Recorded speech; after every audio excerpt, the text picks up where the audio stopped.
It's as general editor that I'm really pleased to have the chance to welcome you and to introduce the launch of this magnificent first volume, which I think really genuinely and provocatively extends the boundaries of our discipline.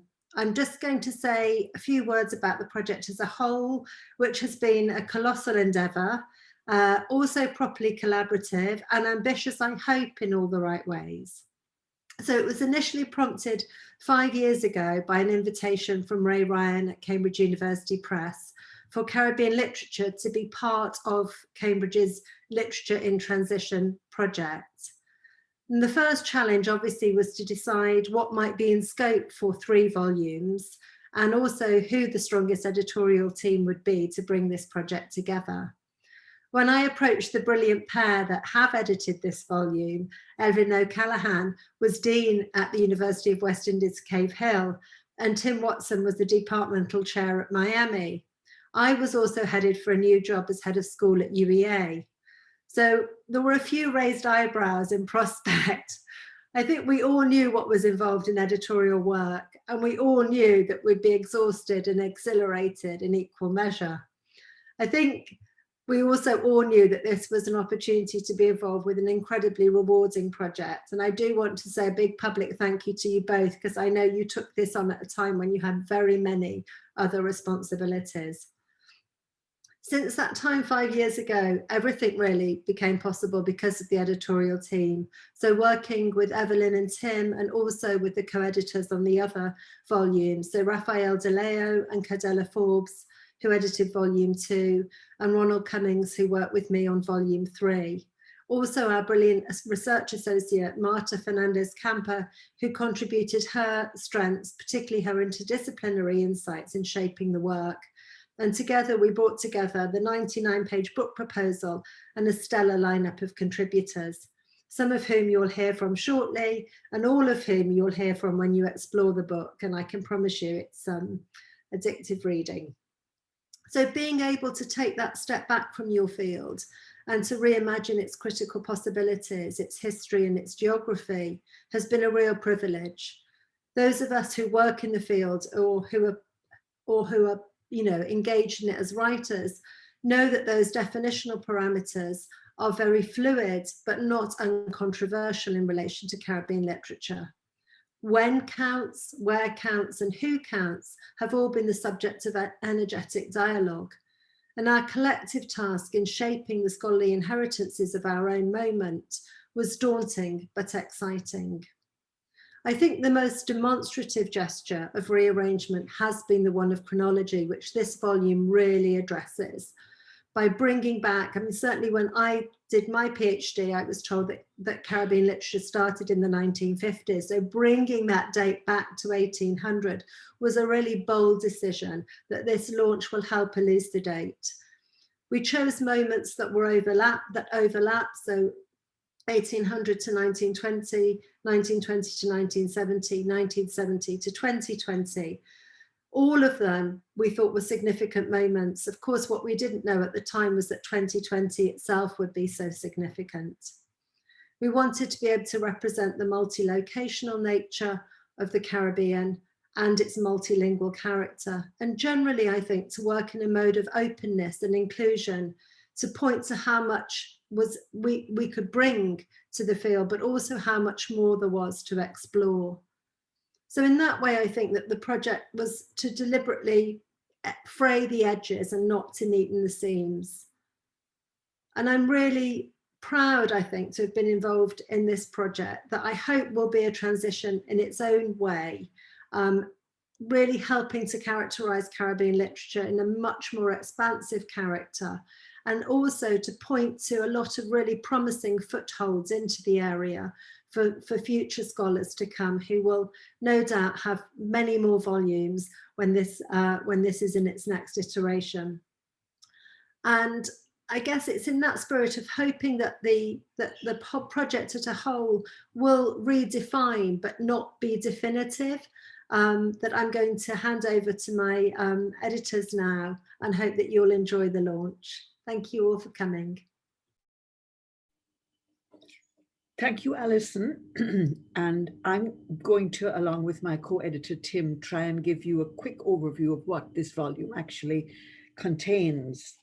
But I have to start with the beginning, the genesis. October 2016, Montego Bay, Jamaica, the annual conference on West Indian literature. It is etched in my brain forever, this memory. Alison Donnell, in her charming way, had called together a group of attendees to pitch the idea of the 3-volume Caribbean Literature in Transition project to us as potential editors. Had I known then what I know now, I would have run for the hills. And throughout the putting together of this volume, I kept whining to poor long-suffering Tim, never again, because it was a major undertaking. And I think the unfamiliarity of a lot of the primary material made it even more of a challenge. But I am so glad I stuck with it, because the book now constitutes part of a major resource in Caribbean literary studies, a complete re-examination of early Caribbean literary history. We're also proud because while there has been increasing scholarly interest in texts published between 1800 and 1920, until now there was no major critical study of early Caribbean literary history. Indeed, there was at times a certain embarrassment involved in researching work that many saw as relics of imitative, colonially conditioned writing. This publication indicates clearly that it's now uncontroversial to devote scholarly attention to Caribbean literary production of earlier periods. We also found the collaborative working with a disparate and geographically dispersed group of dedicated authors much more pleasurable than previous editing experiences. So thank you all the contributors, you're brilliant. This shift in attitude towards pre-20th century Caribbean textuality became possible partly because genres of writing which had previously been marginalized as non-literary, I'm thinking of pamphlets, newspapers, popular writing in newspapers, romances, sentimental novels and ballads, memoirs of non-elite, and so on. This volume demonstrates that Caribbean literary studies is now established enough to rethink its categories, to reconsider what is and what is not worth reading, and to re-examine the contested colonial archive as actually having something to add to our knowledge of the period. Our authors discuss previously marginal or unknown texts and writers, and cover forms as different as the slave narrative, travel writing, holy songs, I mean HOLI, sonnets, fables. The variety and fluidity of Caribbean literary texts from this period is really striking. Among other forms, there were unfreedom tracts, religious poetry, pious tales for children, manners and customs surveys, romances, adventure stories, and picaresque tales, all in circulation. As Alison said, we follow a broadly historicist method, but our contributors move back and forth very easily between time periods, linking texts, writers, literary and cultural movements in ways that far exceed traditional notions of canon formation. And the genres common in the early period are quite surprising and as extensive as the definition of what is a Caribbean writer. The focus is on the Anglophone Caribbean, but contributors also acknowledge the linguistic, cultural, and political heterogeneity of the region. Remember, the term Caribbean literature wouldn't have meant much to readers in the early 19th century. So what we had to concentrate on was the ways in which the West Indies or the tropics or the colonies was imagined at the time, how it was represented in narratives, and how these representations changed over a century or more. Our first section traces the development of a specifically Caribbean literary history, while at the same time tracking the multiple, often contradictory ways these New World territories were conceived of, represented, and indeed fantasized about by visitors and short-term residents. Just a few tasters to finish up from this section. Several chapters argue forcefully that scholars can recover subaltern voices from early print culture by listening and reading in a different mode, as Nicole Aljo puts it. Jenna Gibbs links the vibrant popular street performances of Jonkunu with formal European theatres of the 19th century. I argue for the continuous presence of the colonial picturesque representational strategies from late 18th century travel writing and art to contemporary Caribbean tourist promotions. Candice Ward and John Gilmore survey a wide survey of fiction and poetry respectively and find evidence of cultural creolization and literary innovation. And Rhonda Harrison traces a century-long history of Caribbean romance novels, again noting literary creolization and negotiations around cultural identity.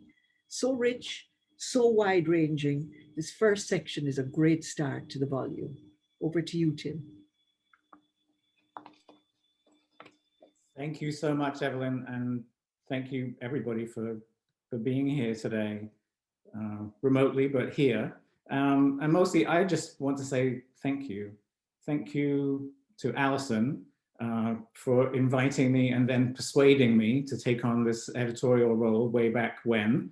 I actually, unfortunately, wasn't in Montego Bay in 2016 because of a hurricane in Florida, but I joined around that time, and little did I know what was going to come, but very happy to be part of that journey.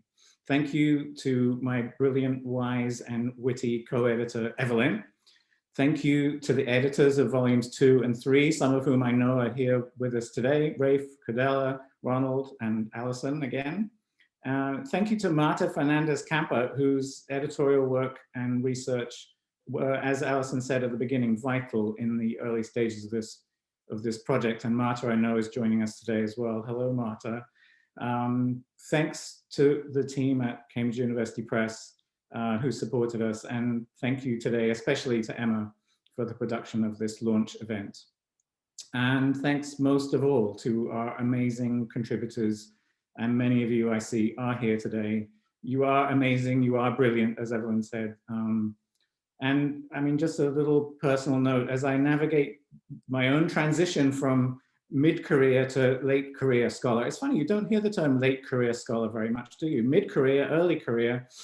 So as I navigate that transition, I'd say that I am proudest of this book as I look back on the research and scholarship that I've done so far.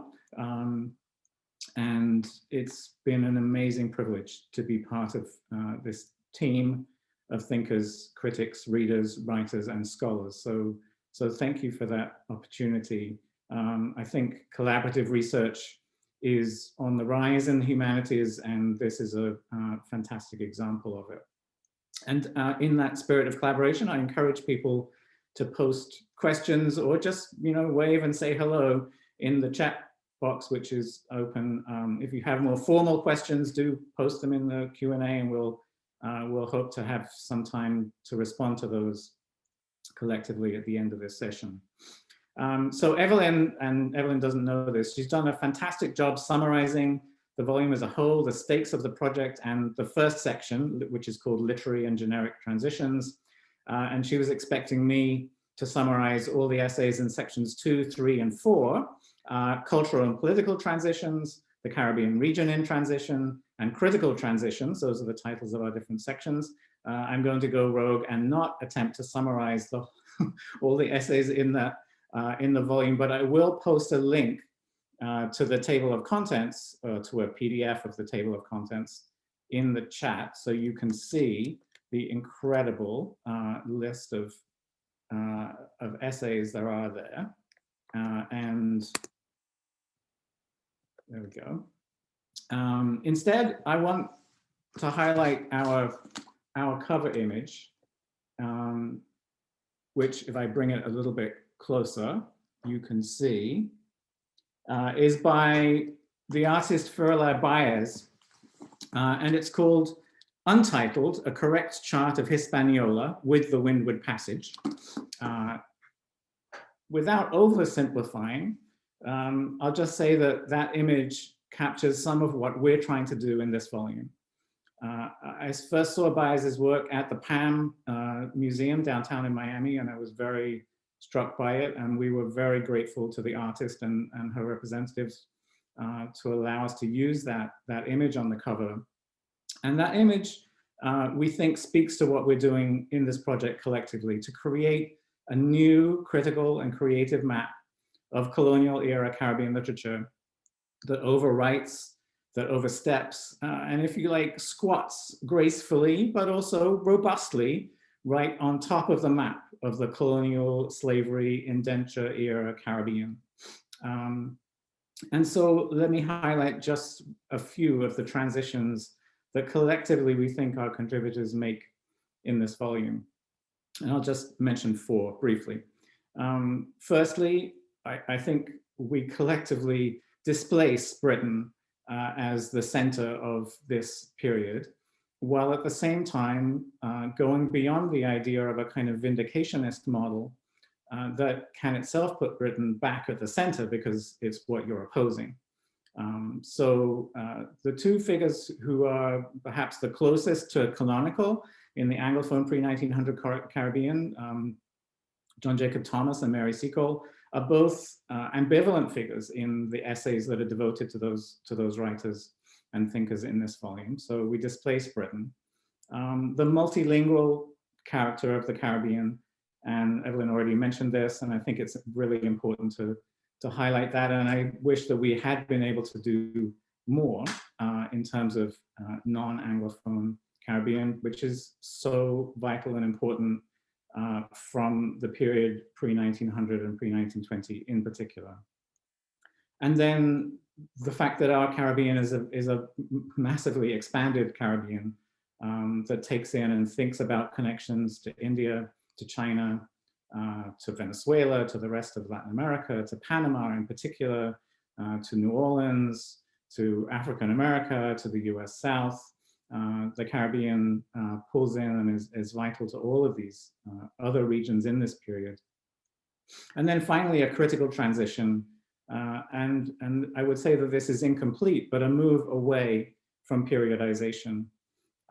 These 3 volumes, you can see, still hold on to the idea of periods. They all have dates after their titles. Ours is 1800 to 1920, but those dates are fuzzy. They overlap with each other.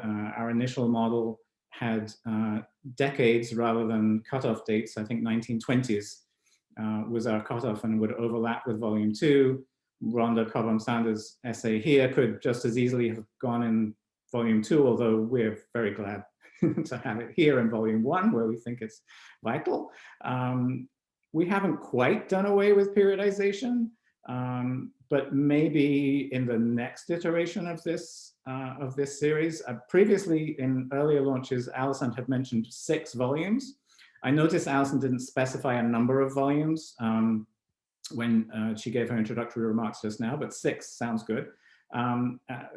Although I think the editors of the current, well, I don't want to speak for everybody, but I think we'll find new editors for many of those volumes, some of whom are probably with us today. And maybe they won't be organized around periods in the same kind of way. So the digital humanities projects, digitization projects, Digital Library of the Caribbean, critical fabulation, rethinking and remaking the archives, recovering the archives and rewriting them in the way that Baez does in that image. These are central to the work that we hope that we've done in this volume. I know that some of our panelists today are going to speak to that. I'm not going to introduce everybody in person right now. I will hand it over first to Nicole Aljo, who is going to speak about her essay in the context of the first section of our book. I will post the bios for our panelists today in the chat as they speak, so as not to take away any of their time. And again, I just want to thank everybody for being part of this project. And I will turn it over to you, Nicole. Thank you. Great, thank you, Tim. And thank you, Evelyn and Alison, for inviting us to participate not only today, but also in the collection, which was really, as Evelyn and Tim both said, an enjoyable experience. So I am going to be talking about the first section of the volume in which my essay appears. This is the section on literary and generic transitions, which Evelyn has already given us kind of a really great overview, so I won't go over some of the essays in the same kinds of way. But just briefly, the 7 essays in this section track the various shifts and interventions in literary forms that characterize the early literatures of the Caribbean. And if we think about it, I could argue that in the next volume, the next iteration of this project, that we could go back even further, right? That beyond 1800, that we could actually start, the early part of the 18th century, because printing actually began earlier in the Caribbean than it did in the 13 colonies. So printing begins in the Caribbean in 1718 on the island of Jamaica. It's followed quickly in 1720 in Cuba, and then 1730 in Barbados. And these dates reveals that there is actually a rich history of early print culture in the Caribbean. And it's the essays in this section do a really wonderful job of uncovering the diversity and complexity of these early literatures.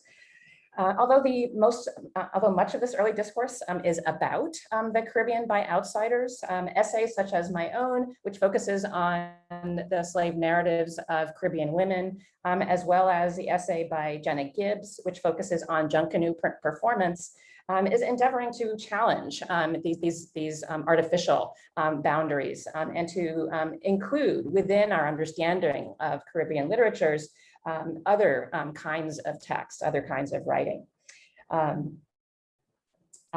Yes, to expand our understanding of what constitutes literature in order to account for the variety and diversity of voices that are contained within Caribbean colonial archives. The 18th and 19th century saw the rapid increase and development of print culture across the globe, right? Not just in England. And the essays in this section reveals how early writers of and in the Caribbean engaged and experimented with these literary genres at this time.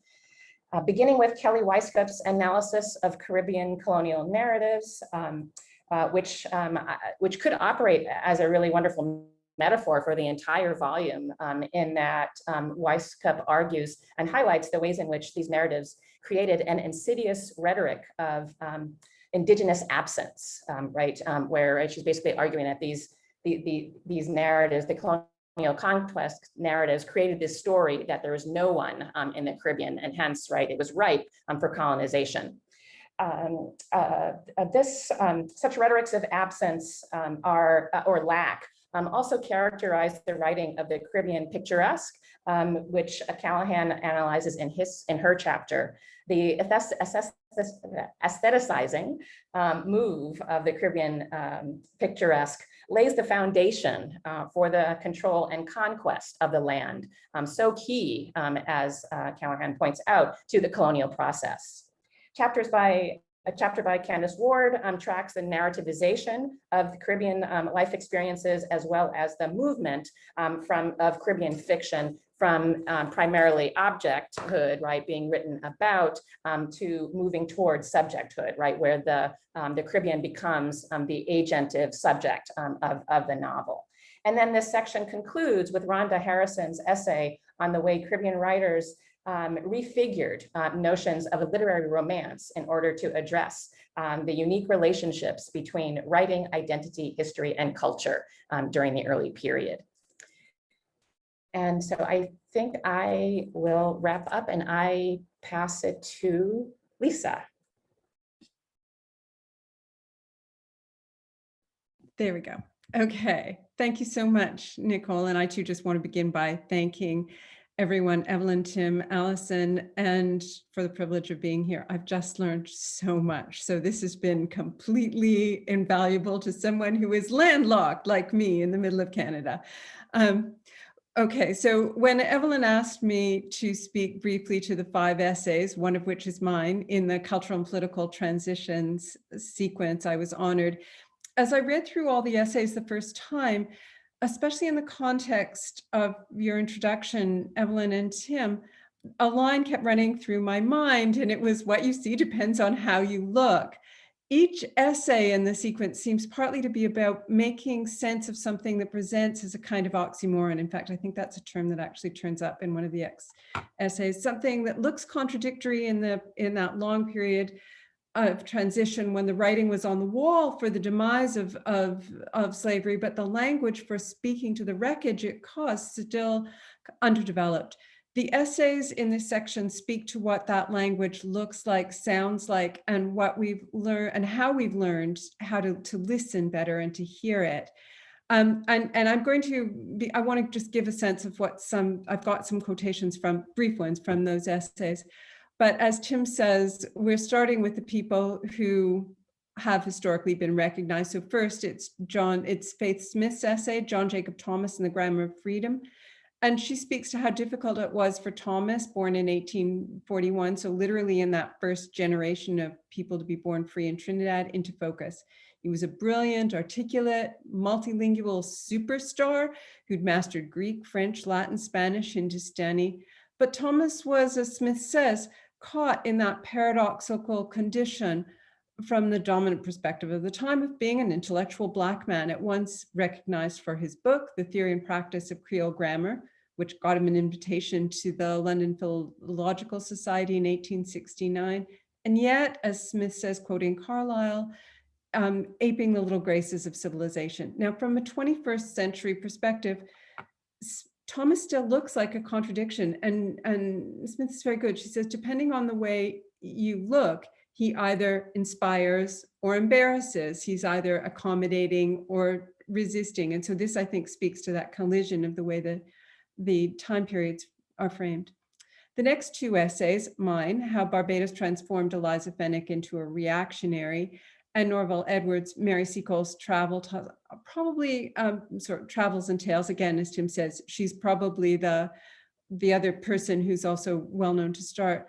They both belong to the genre of travel writing, but from very different directions and by very different protagonists. Eliza Fennick, 1766 to 1840, so an earlier person, was a radical white British author and teacher who'd been a friend of people whose late Enlightenment writing framed the discussions of what we now call human rights. She had been hanging out with Tom Paine, William Godwin, Mary Wollstonecraft, and although I can't quite get them in the same place, probably Equiano. Eliza landed in Barbados in 1814 and began running an elite school for girls and white girls, but she couldn't know that she was arriving just on the build-up to Buss's rebellion in 1816. So on one hand, you've got Eliza completely steeped in the discourse of rights and freedoms, and she knew that oppressed people would rebel. She'd probably been in France just before the French Revolution. But she also couldn't reconcile that at the time with her version of the dominant tropes that enslaved people who were treated kindly would be loyal and hardworking. She could see, so she actually says that, but she couldn't quite understand that the enslaved people she rented were cunning and clever, and that they demonstrated what we call agency. Now, in Mary Seacole's Travels and Tales, Norval Edwards tracks what he calls the drama of self-construction that Creole Mary Seacole, born in Jamaica in 1805, creates as a colonial subject, he says, within the nexus of mid-Victorian ideologies of industry, adventure, gender, race, and nation. So her journey was the reverse. She went from the Caribbean to Central America, Britain, and the Crimea. And on one hand, she's got what she calls her good Scotch blood. And she says that's what promotes her energy, activity, and industry, as opposed to what she called the massive lazy Creoles. But that reading, as Edwards explains, is more complicated. Despite Seacole's seemingly hearty embrace of imperial subjectivity, she navigates the unequal spaces as healer, businesswoman, surrogate mother, and doughty champion of restless autonomy. So after the travel writing, life writing of Eliza and Mary Seacole, there's R.J. Butel's essay, Genealogy and Non-History in Adolphus, a Tale, a book that looks like it should be historical fiction, but it isn't. And Butel describes it as a non-historical novel shaped by the genealogical and temporal entanglements of slaveries. It's like a cross between Gothic romance, radical adventure, and political adventure. It was published anonymously in a newspaper in the Trinidadian in 1853 by George Numa de Sources, the editor of the paper. And Boutel begins with an epigraph from the novel that includes the phrase, "The past is the present, is the parent of the present." And then he works through the complexities of the way Adolphus functions as a synecdoche for African Trinidadians in the last generation of slavery, forging anachronistically with Simon Bolivar, a synecdoche for republicanism and radical democracy. Then the last essay by Janelle Rodriguez, Obeah, Religion and 19th Century Literature of the Anglophone Caribbean, is a terrific and complex analysis of the ways in which that network of spiritual, religious and cultural practices that traveled from Africa and then were creolized in the Caribbean were then used by white authors in this strange way as a way of reassuring their white readers that that the violent revolutions beginning to erupt could still be contained. Now, in the series of texts she looks at, the only one I really knew well was Mariah Edgeworth's Grateful Negro, where the heathen superstition is set against Christian religion, and the result being an affirmation that enslaved people, when treated well, would behave like pets, grateful, loyal, affectionate. And I love the last lines of the essays as they speak to the resolving the contradictions that I felt ran through all these essays, like just veins running through them. Unable to brook the possibility, Rodriguez says, of true Black autonomy, these narratives sublimate their fears into spectacular adventure, but the spectacle of Obeah is also a specter haunting the unseen, but still perceptible limits of imperialist fantasy beyond the page. And I'll stop there. Thank you.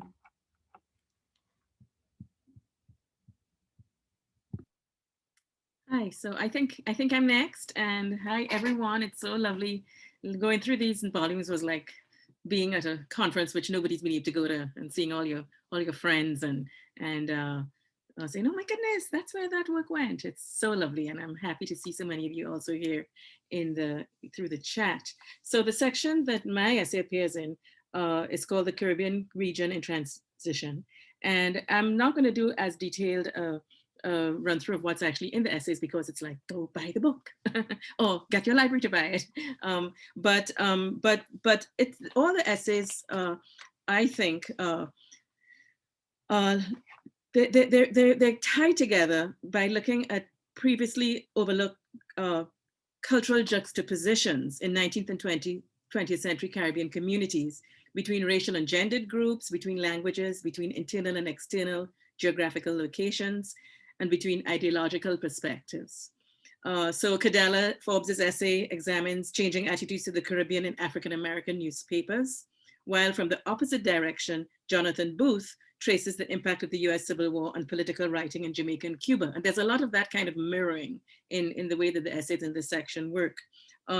Elizabeth Kelly traces how the Haitian Revolution was referenced in the Jamaican press, while Sarah Jessica Johnson explores parallel juxtapositions between Haiti and Louisiana. Susan Gilman puts the careers of Jose Marti in Latin America and Jose Rizal in the Philippines in dialogue with each other. That was one of my favorites because it was something I had never thought to do. While Atrie Puckan investigates linguistic hybridity in early Indo-Surinamese texts that combine Indian regional dialects, Caribbean Creoles, and European languages. And then finally, Marlene Dowd and Delette Dominguez consider issues of agency, sovereignty, and nation across regional language divides, and from gender and class perspectives, rarely foregrounded in the region's literary history. My own essay lines up literary representations of Asian indentured laborers in the Caribbean alongside those of Afro-Caribbean workers who migrated to Panama. All these authors invite us to look at familiar objects, indenture, the Haitian Revolution, the American Civil War, the Panama Canal, from fresh angles. And they challenge us to reconsider the representational stakes in how overlapping, often contradictory responses to these historical events change the ways we read Caribbean literary history. In introducing the volume, the editors take note of how digital archives make many of these connections possible. Today, we can cross generic boundaries with the click of a mouse, line up verbal and visual artifacts, and mix popular and high cultural art forms that may have coexisted at the same time, but in different places, or in the same places, but in differently class, gendered, or racialized communities. And I'm going to give a shout out to one of my favorite essays by Lara Putnam that's not in this volume. It was published in 2016, in which she reflects on how digitization allows Caribbean scholars to cull vast amounts of information from far-flung repositories at lightning speed. But she cautions us that the very ease of access can rob us of the opportunity to live with our archives in the physical spaces and communities where they were first produced. In clicking through to keywords and proper names, we risk missing those wonderful moments of serendipity where things we do not usually think of as coexisting reside in shared spaces. And the essays in this section seek to mitigate that risk. Digital technologies also enable new forms of real-time collaboration among scholars in different locations working in different fields. And many of the ideas that inform my essay, for instance, emerged from work I did on an online course on using the archives of the Digital Library of the Caribbean with Jeanette, Francis, Leah Rosenberg, and Evelyn, as well as of the Digital and Reference Library faculty and staff at each of our institutions. Back in the before times, as we are calling them, without the aid of Zoom, teaching a course synchronously in 3, sometimes 4 locations was no easy undertaking. But the cross-fertilization of insights it facilitates was an absolute joy. And I think it's really helped us to move to this new space and thinking about these transitions. One of our students, for instance, first stumbled across a 19th century Guyanese newspaper that carried articles about the departure of Panama-bound workers and the arrival of indentured Asian laborers on the same page. A great example of how 2 events literary scholars rarely discuss in tandem must have been experienced as part of a single moment in the late 19th century. When my colleague Leah Rosenberg mapped the connection between the term civis romanus and colonial subjects' claims to the privilege of empire, she got me thinking more deeply about a memoir in DLOC describing how one Indo-Caribbean family leveraged their rights as British subjects when they first migrated to Suriname. On a shared trip, we also noticed the Red Devil buses by Afro-Panamanian artists. They dominate Panama city streets, yet official representations of the country's cultural heritage rarely reference them. I don't consider myself a specialist in either Asian diasporic or Afro-Panamanian literature and culture. So the parallel tracks along which each group's migrations proceeded raise further questions my essay does not address. For instance, even when scholars notice literary references to returning Panama migrants, few stop to think about Afro-Caribbean migrants to Panama who did not return. What did the Caribbean mean to them? What regional languages survived and what cultural memories? How do their descendants represent and negotiate racial and ethnic identity? We can generate new questions about how these missing witnesses have begun to record their experiences by imagining the parallels between their lives and those of creolized Asians in the Caribbean. Conversely, as was true of many Panamanian migrants, some Asian immigrants returned to their homelands, while others made the trip back and forth several times. Like the Panama returnees, their reinsertion back home would of necessity have troubled hierarchies in the worlds their families originally left. Eugene Chan, a first-generation Trinidadian who returned to China and became foreign minister to both Sun Yat-sen and Chiang Kai-shek in the 1920s, probably is the best-known returnee in the political arena. But there must have been others who left their mark on literature and culture in Asian languages. And I'm just waiting for somebody to be able to do that work for us. Finally, many migrants from both groups continued their travels. In the case of the Panama migrants to other parts of Central and South America, to Louisiana and Harlem in North America, and ultimately to Europe. Many Asian migrant families, for whom one port of call may have been Guyana, Trinidad, or Jamaica, also passed through Cuba, Hawaii, California, and parts of Africa as workers, before extending their migratory paths to encompass South and Central America, and most recently, Canada. What have been the cultural consequences of such repeated and extended migratory patterns? And what does it mean to think of Caribbean literary culture as a node within more far-flung rhizomatic networks of cultural circulation, like the ones Cadella Forbes, Jonathan Booth, and Sarah Jessica Johnson describe? How do the migrations I explore inflect the circulation of ideas that unite the careers of the 2 Jose's, who Susan Gilman's essay considers. Once we stop thinking in terms of nation and shift our perspective to diaspora, new ways of making connections across time, space, and ethnicity emerge. The intersections among the essays in this section invite us to recalibrate the frameworks through which we approach each region's cultural production. They point us towards fresh horizons. And I think it's on to Kerry. Yeah. Thank you so much. I feel energized by everybody's talks already. So I too want to express my gratitude to Evelyn, Tim and Alison for this incredible project, which I also think shows how much work needed to be done and still needs to be done. The energy and care they showed as editors, I think I want to say, should be a model for inclusive scholarship that both produces and brings in the very best thinking and writing.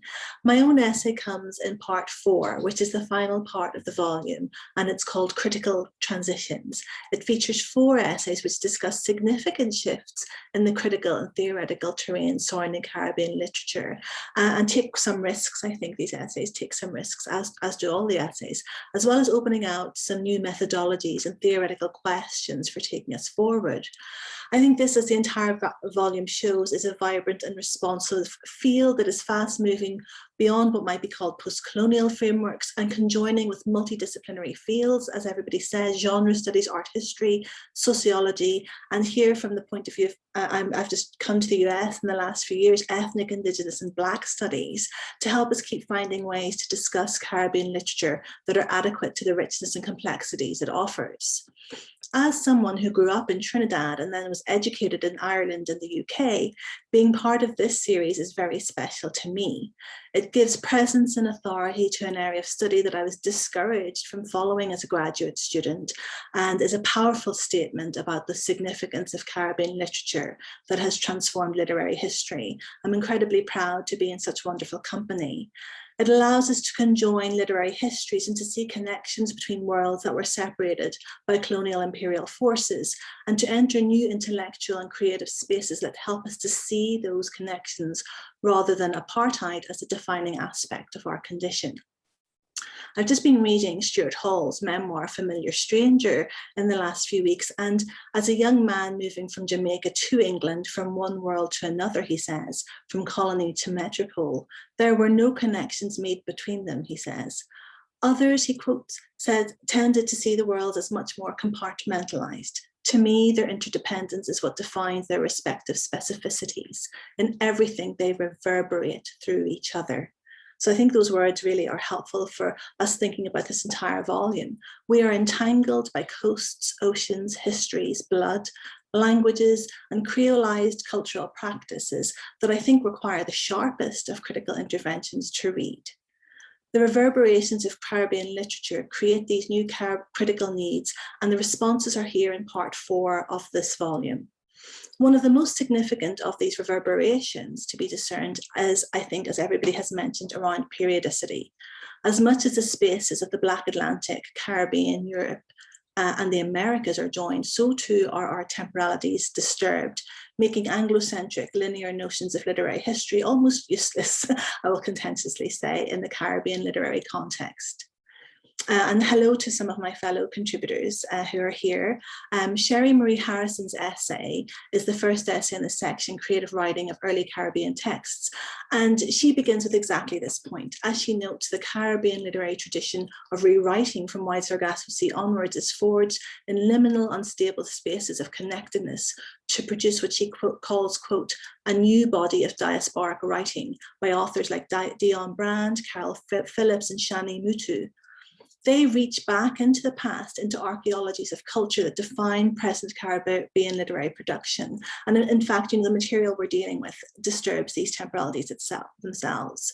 Her discussion deals with Elizabeth Nunez's Beyond the Limbo Silence, Maria Elena John's Unburnable, and Carol Phillips' The Lost Child as novels that continue to engage with Bertha Antoinette. James's novel, Marlon James's novel, The Book of Night Woman, is discussed as a particularly experimental in form and is the kind of writing that requires these very critical transitions that Harrison calls for. Quote, the Book of Night Woman, she says, alludes to a watershed moment in the development of Caribbean writing through an exploration of the relationships between politics, and literary form. The second essay in this part is from Laurie Taylor, and it's called Digital Restaging of Early Caribbean Texts, and the importance of the digital has come up a lot already. Taylor's essay argues for new methodologies and critical lenses to continue the urgent work of making the Caribbean archive available and accessible through digital humanities programs. Bibliographies, collections, lists, gatherings are the work that is needed to ensure that further transitions in Caribbean literature are possible. And her work reminded me of Derek Walcott's Nobel Prize speech, where he talks about the fragments of a vase being shattered and gathered and put together again. And this is the sort of aesthetic and the kind of work that describes what's needed. All the devastating forces of climate change, itself imbricated with racialized inequity, make vital the development of new digital initiatives to archive and collect Caribbean materials, the kinds of scraps and lost fragments, as Saidiya Hartman and Christina Sharp call them, that we need to piece things together. So Taylor names the Caribbean Literary Heritage Programme and the Diasporic Literary Archives Initiative, the West Indian newspaper collection as programs that are vital and must be supported. And then she offers a more in-depth discussion of the Digital Library of the Caribbean as a model of the collaborative practices and innovative techniques that are required. And we'll note here too, because other people were mentioning it, the development of new work already underway. There's a project called Agents of Enslavement, headed by Graham Jevon, a digital site which focuses on Barbados newspapers and the role that they played in enslavement. So still so much more unearthing to be done. My own essay is next. It's called Lost Mothers in the Caribbean Plantation and Contemporary Black Maternal and Infant Mortality. And I want to thank the editors for allowing me to take a few risks here with this essay. And I forge what Sherry Marie Harrison terms one of those non-conciliatory conversations between present histories and literary and archival legacies of enslavement in the British Caribbean. And I extend the boundaries of the period to go back to Richard Ligon's 1657 True and Exact History of the Island of Barbados, and I begin with a close reading of the enslaved mother and her infant. And part of my project is to center those figures as our front cover does, as the sort of driving force of Caribbean creativity. I make explicit the link between present racial violence and the practices of chattel slavery that establish the basis for racialized health outcomes. And again, this is 2020, 2021, those racialized disparities have become even more visible. So I look at, like Evelyn, I look at the picturesque tradition forged in Caribbean plantation culture in the engravings of George Robertson, Thomas Vivares, and James Hakeswill, to show how the idealization of Black mothers and their children was part of a violent regime of representation that set the conditions for their treatment in a world that might well have abolished slavery, but that never abolished the systemic racism it then established. And I read how mothers and children resist and contest the spaces that seek to contain them. So in order to undertake these juxtapositions and readings between sociology, literary studies, and art history, I draw on new critical transitions forged by Christina Sharp, Dion Brand, Fred Moten, Saidiya Hartman, to show how these are figures of resistance and also of imminent death, as Sharp terms them. Finally, Melanie Otto's essay also engages the pictorial, and I think Jocelyn Gardner is here, whom Melanie discusses in detail. So she expands the Caribbean archive to museum collections, paintings, unpublished plantation journals, another kind of gathering of fragments that requires new critical transitions. Melanie Otto focuses on the work of Jocelyn Gardner, a contemporary Barbadian Canadian artist whose work in Creole portraits responds to this multifaceted archive. As Otto tells us, quote, Gardner's work not only opens the colonial book to new readings, but it also addresses the question of what constitutes a book more generally in the current art practice and in the region.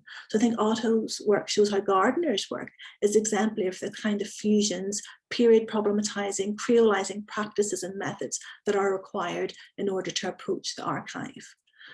So Otto's essay and Evelyn's essay and others in the entire volume call our attention, I think, to the need for multidisciplinary critical methodologies that disturb our boundaries of artifacts and archive to keep pace with the new readings being produced now by Caribbean artists as well. All of these essays are characterized by urgency to bring new theories and practices into play and to move between the temporalities to describe anew the legacies of Caribbean literature.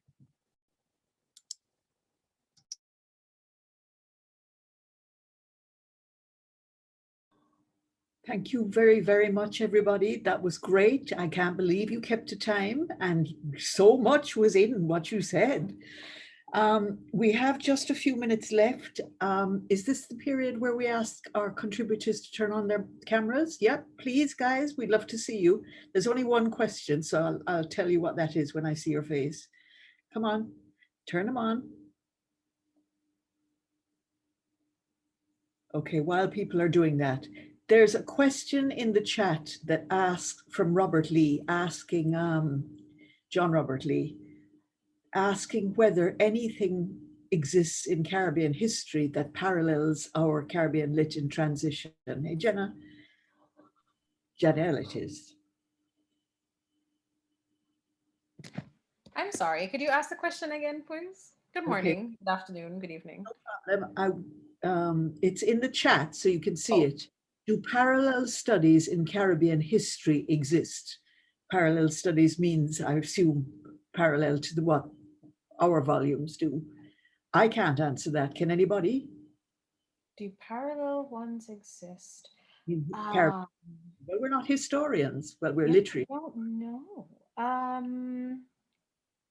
I would look towards Vereen Shepherd. I would look towards she wrote about the Igbo James Monteith or Moncrief. What am I trying to remember? Yeah, Maureen Warner Lewis. Yes, I would look to her. But on the top, off the top of my head, I do not know. But that is where I would look. Yeah, those are individual paralleling. Yeah. You know, but there's no series that tries to comprehensively rewrite Caribbean history that I'm aware of. But it's worth. I'm aware of. No.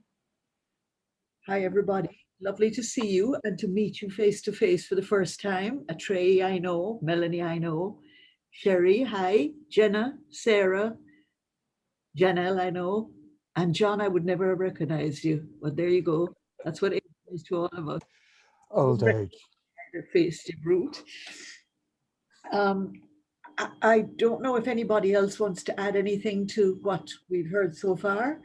Could I add a quick thing? I skipped over the paragraph, or not the paragraph, but the couple of sentences where I summarized John's essay. And so can I just read that? Because I feel bad about skipping that. So basically his essay offers a really a welcome model on template for engaging with these often problematic nature of the early poetry of the Caribbean, right, which tends to, be, as Derek Walcott references it, right, foul. So the value of Gilmore's essays, that it offers kind of a template for dealing with that foulness. Thanks. Alison, have you anything to add? Tim?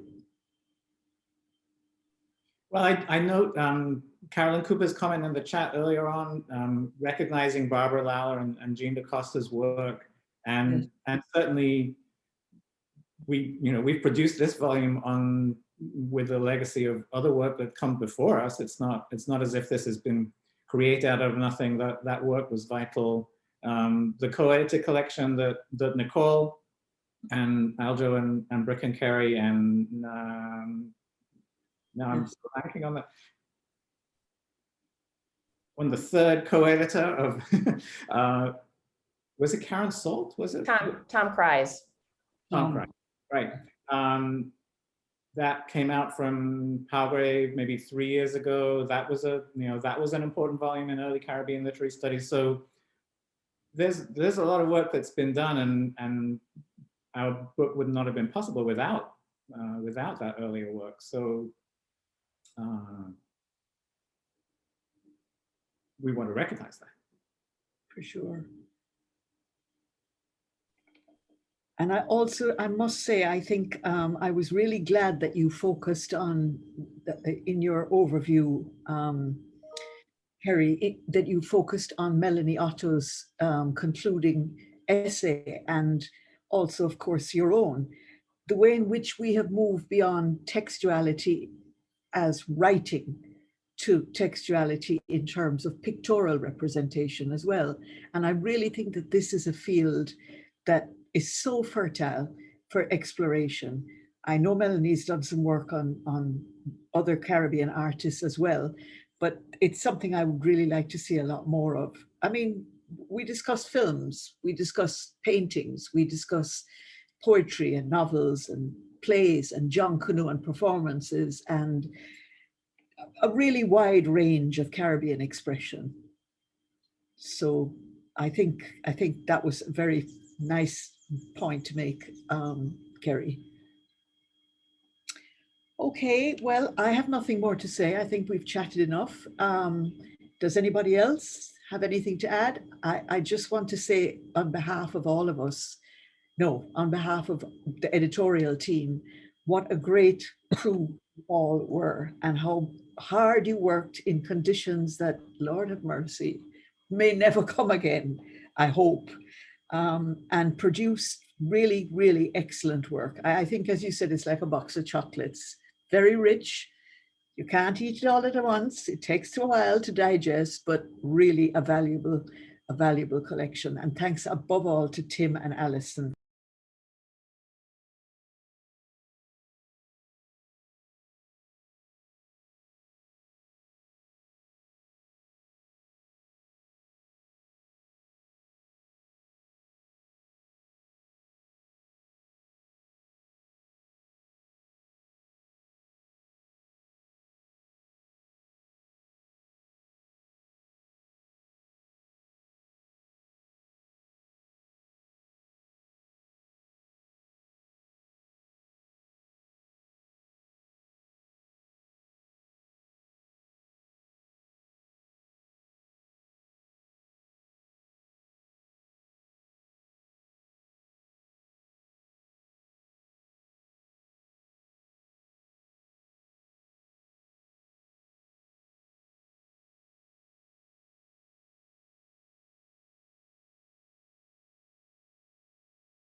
And welcome to the third and final of our 3 launches for Caribbean Literature and Transition. This one for Volume 1, which focuses on the period 1800 to 1920.